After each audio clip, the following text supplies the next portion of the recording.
আমার হাজবেন্ড আমাকে ফোন দিয়ে বলল যে তুমি তো যেহেতু ভার্সিটিতে পড়ো বা বাহিরে যাও, তোমার কি ওরকম পছন্দের কেউ নাই, বা তোমাকে কি কেউ বিয়ের প্রস্তাব দেয় না? যদি দিয়ে থাকে তাহলে তুমি তোমার লাইফটা গুছায় ফেলতে পারো, আমার আশায় আর থেকো না। চলেন গল্পটা শুরু করি। গল্পটা শুরু হচ্ছে 2006 সালে। তখন আমার বাবার এক ফ্রেন্ড আর ওনার ওয়াইফ আমাদের বাড়িতে আসলেন বেড়াতে। ওনারা আসার পর আমাদের বাড়িতে প্রায় 3-4 দিনের মতো ছিল, কিন্তু যখন চলে যাবে তার আগের দিন ওনারা আমাকে রাতের বেলা হাতে আংটি পরায় গেলেন। ওনারা যেহেতু অনেক বড় লোক, আমি ভাবলাম হয়তো বা এটাও আমাদের জন্য গিফট নিয়ে আসছে, যেহেতু আঙ্কেল বাইরে থেকে আসছে, আমি এটাই ভাবতাম। পরে ওনারা চলে যাওয়ার পর মার কাছ থেকে জানলাম যে না, উনি আসলে ওনার ছেলের জন্য আমাকে এঙ্গেজ করে রেখে গেছে, আমার এসএসসি পরীক্ষার পর বিয়ে হবে। তো ঠিক আছে, এতে তো আমার কোনো আপত্তি নেই, কারণ বাবা মায়ের কথাই কথা। আর তখনকার মেয়েরা কিন্তু এরকম ছিল। এখন আমার বাবার কথা বলি, উনি ইটালিতেই থাকতেন, ওখানে চাকরি করতেন, পাশাপাশি একটা ব্যবসাও করতেন। তো ওনাকে একজন এমন বড় ব্যবসার স্বপ্ন দেখাইছিল যে অনেক টাকা পয়সা কামাই করবে, অনেক অনেক উন্নতি হবে। আর যাই হোক, বাবা যখন চাকরি করতেছিল তখন আমরা ভালোই ছিলাম, ভালোভাবে জীবনযাপন করতেছি। আমার বাবা ওই লোকটার কথা শুনে গ্রামের যত জমি জমা ছিল, হ্যাঁ নিজের জমানো টাকা ছিল, সব ওই লোকটার কাছে দিছে, মানে ব্যবসা করার জন্য।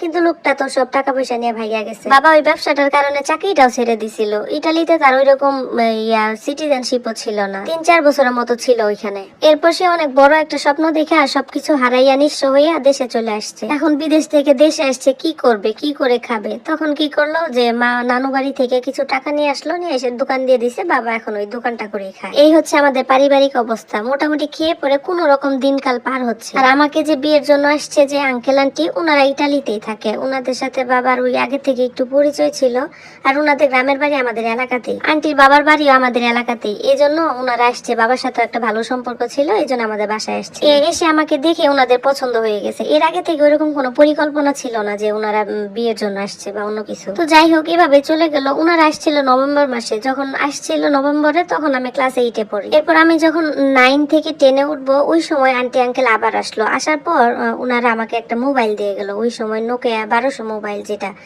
দেওয়ার পর বলে গেল যে আমি যেন তাদের সাথে কথা বলি, তারপর ওই আমার যত যাবতীয় খরচ আছে ওনারাই দিবে প্রতি মাসে মাসে, কারণ এখন তো আমি ওনাদের বাড়ির বউ, এই জন্য আমার খরচটা ওনারাই বহন করবে। এটা দেখে তো আমার বাবা মা অনেক খুশি হয়ে গেল, কারণ আমার সুবাদে যদি আমার শ্বশুর বাড়ি থেকে এত বড় অঙ্কের একটা টাকা আসে, তাহলে তো তাদের জন্য ভালো। আর আমার জন্য অনেক কাপড় চোপড় দিয়ে গেল, আর আমার বাবার কাছে 20,000 টাকা দিয়ে গেল যে সামনে 2 মাসের খরচ। এর কিছুদিন পর আঙ্কেল আন্টি আবার আসলো ওনাদের ছেলেকে নিয়ে আমাকে দেখানোর জন্য।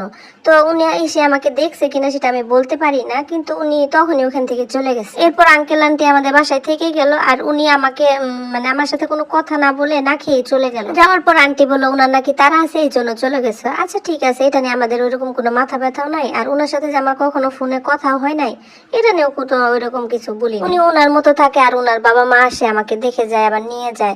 তো আমার খালার একদিন আমার মাকে বললো যে ওরা এত বড় লোক, কেন তোর মেয়েকে বিয়ে করতে হলো? আমি আসলে এমন একটা মেয়ে যে আমি আমাদের আঞ্চলিক ভাষা ছাড়া একটা শুদ্ধ ভাষায় কথা বলতে পারি না। সেই জায়গায় ওনারা তো অনেক হাই ক্লাস লোকজন, ধানমন্ডিতে ওদের বাসা, ঢাকাতে সবসময় থাকে, তাহলে আমাকে কেন বিয়ে করে নিল? এইসব প্রশ্ন করার পর আমার মা বললো আসলে ওনারা তো চায় যে গ্রামের একটা সহজ সরল মেয়ে নিবে, যাতে উনি ওনার মতো করে ঘরোয়া ভাবে দুজনে চলতে পারে।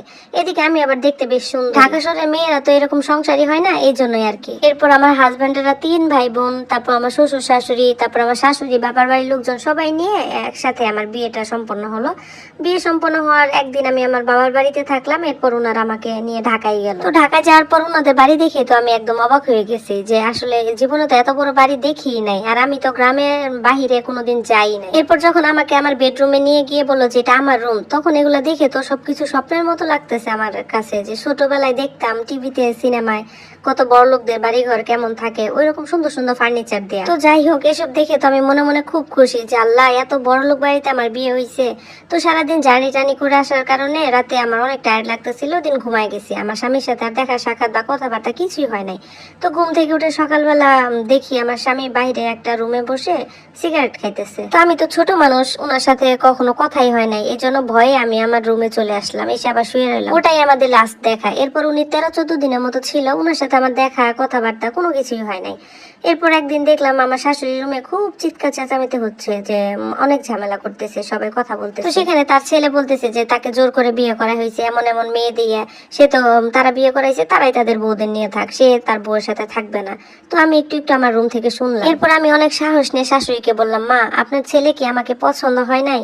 তখন আমার শাশুড়ি আমাকে সান্ত্বনা দিয়ে বললো, দেখো মা, ও তো ছোটবেলা থেকে বিদেশে বড় হয়েছে, আর তুমি তো গ্রামের মেয়ে, তোমার কথাবার্তা যে আঞ্চলিক ভাষায় কথা বলো, তুমি তো আবার এত স্মার্ট না, এই জন্যই ও একটু এরকম করতেছে, কিন্তু তোমাকে দেখে খুব পছন্দ করছে। সমস্যা নাই, তুমি এ নিয়ে আর কিছু বলো না, তোমার পরিবার কেউ কিছু জানায় না, ও আপাতত বিদেশে চলে যেতে যাচ্ছে, যাক, তোমাকে আমি স্মার্ট বানাবো একদম ওর মতো করে, তারপর আমার কথা হবে, ঠিক আছে? তো সেই দিনই সে চলে গেছে। ওই দিন আমার বিয়ের 8 দিন ছিল। চলে যাওয়ার পর ওনার সাথে আমার দেখা সাক্ষাৎ কথাবার্তা আর কোনো কিচ্ছু হয় না। যাই হোক, এই 1 বছর আমি আমার শ্বশুর বাড়িতে ওইভাবে থাকলাম, আমাকে আর কোথাও ভর্তি করা হয় নাই। 1 বছরে আমার স্বামীর সাথে কোনো কথাবার্তাও হয় নাই। যাই হোক, এদিকে আমার বাবার যত ঋণ আছিল আমার শ্বশুর সব শোধ করে দিছে। আমার শাশুড়ি আমার শ্বশুরকে না জানাই আমার বাবার বাড়িতে বাজার, তারপর কি কি লাগে না লাগে সব পাঠাইতো তার বাবার বাড়ির লোকজন দিয়ে। আমার পরিবারের লোকজনও কখনো আমাকে জিজ্ঞাসা করে নাই যে আমি কতটুকু সুখে আছি, বা কখনো বলে নাই যে মা তুমি কেমন আছো, বা আমিও তাদেরকে কিছু বলি নাই, যেহেতু আমার স্বামী দেশেই নাই, আমি খাচ্ছি, পড়তেছি, ঘুরতেছি, আর শাশুড়ি সবসময় শপিং করাই দিতেছে, মানে এগুলো আমার মাথায় কিছুই নাই। এর পরের বছর আমাকে আর আমার ননদকে একসাথে কলেজে ভর্তি করাই দিল। আমি কলেজে ভর্তি হলাম, প্রাইভেট পড়তেছি, বন্ধু বান্ধব হলো, তারপর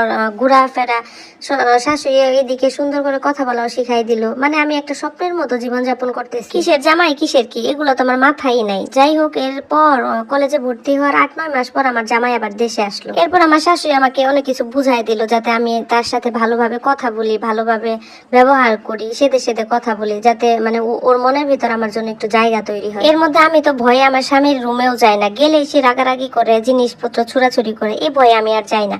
যাই হোক, এর মধ্যে একদিন সে আমার রুমে আসলো। এরপর ওনার সাথে আমার স্বামী স্ত্রী সম্পর্ক একটু একটু করে তৈরি হয়। উনি প্রায় 4-5 মাসের মতো ছিল, ওই সময় আমাদের এই সম্পর্কটা তৈরি হয়। যাই হোক, আমি তো ভাবলাম আমার স্বামীর সাথে হয়তো বা আমার সম্পর্ক ঠিক হয়ে গেছে, কিন্তু এখানে একটা টুইস্ট আছে, যে আমার স্বামী কখনো দেশে আসতে চায় নাই, সে কখনোই দেশে আসবে না, কিন্তু আমার শাশুড়ি জোর করে নিয়ে আসছে। তাকে বলছে যে তার ছেলে দেশে আসুক বা না আসুক, সে যদি আসে, আমি যদি কনসিভ করি বা আমার যদি বাচ্চা কাচ্চা হয়, তাহলে সে চলে যাক, বা যে যা ইচ্ছা তাই করুক, তাতে তার কোনো সমস্যা নেই। তখন আমাকে পছন্দ করলে করুক, না করলে নাই, আমি আমার বাচ্চাটাকে নিয়ে এখানে থাকবো, আমার শাশুড়ি আমার সাথেই থাকবে। এরকম আমার শাশুড়ির নাকি আমার হাজবেন্ডের সাথে কথা ছিল, এই কারণে সে ছুটিতে দেশে আসছিল। সেই কারণে আমার সাথে তার সম্পর্কটা একটু নর্মাল করার চেষ্টা করছে, কিন্তু আমার প্রতি তার 1 ফোঁটাও টান ছিল না। এখন কেন তার আমার প্রতি টান নাই, এটা জানতে হলে অবশ্যই আপনাদেরকে দ্বিতীয় পার্টটা দেখতে হবে, আর দ্বিতীয় পার্টটা অনেক বেশি ইন্টারেস্টিং।